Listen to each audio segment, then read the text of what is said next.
know how to find bears, anything you can tell me to speed up the process would be helpful."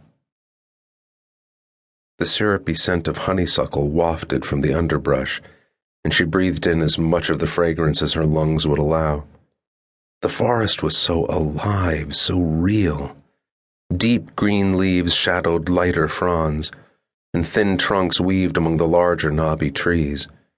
Everything had a place, a job, and natural order ruled. Even the dead leaves on the ground served a purpose: shelter, bedding, and compost.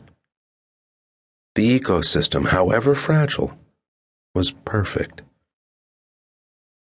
Much different than the ivory tower, where politics changed with the lunch menu and funding drove people to lie and cheat just to get ahead. She flung another pebble. Life was confusing. As much as she'd learned in school, textbooks didn't explain everything. Her parents had navigated the academic system perfectly, schmoozing when necessary and fighting back when needed. They were both at the top of their fields. They expected her to excel too, only she wasn't good at university politics. Hated them, in fact. And no amount of shaming from her parents had made her any better at it. The forest, despite its dangers, felt more like home than any office. Maybe it was the relief from being away from the stress of her day job. How some people could work outside all the time amazed her. It was never really an option for her. "Sure, I can help you with that, if you'll just tell me exactly what you want to know." Derek brushed the shavings off the tarp. She studied him. He seemed happy with his job out in the woods and working with his hands. But she had the chance to possibly provide help in curing one of the most insidious diseases mankind faced. She studied genetics on her way to her doctorate, and she knew enough to navigate what she needed to. Then she'd let the geneticists handle the rest. If she could identify a type of DNA that could morph, the change could potentially reverse so many diseases that were genetically fueled. Trisomies could be a thing of the past, and cancer cured as easily as the common cold. A changeable DNA could be the alchemist's stone that medicine had been looking for since the beginning of the profession. If she isolated the DNA, that would mean 2 birds, 1 stone. The possibility of isolating such a DNA source fueled Bria more than any promises of climbing the academic ladder. If she was successful, her parents would maybe get off her back.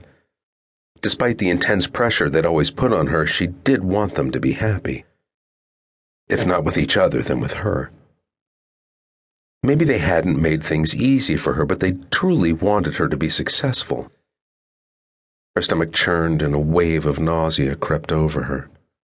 Thinking of her parents always set her on edge. "Well?" Derek looked up at her. "Well, what?" She blinked, snapping herself back to the present.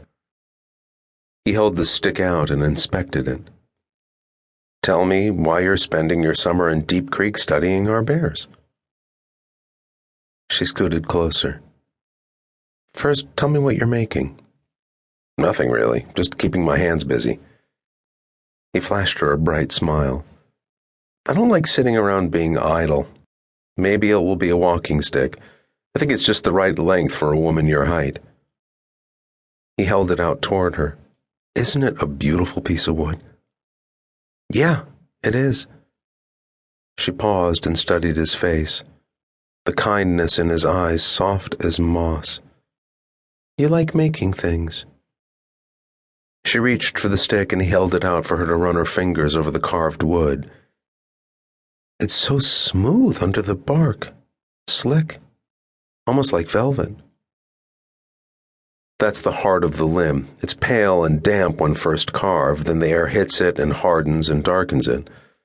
I love the reaction and the way the wood changes in the air and light. It's like every piece of wood is art waiting to reveal itself." He pulled the stick close and trimmed a large knot. "I'm just the one setting the art free." Butterflies, or maybe pesky mosquitoes.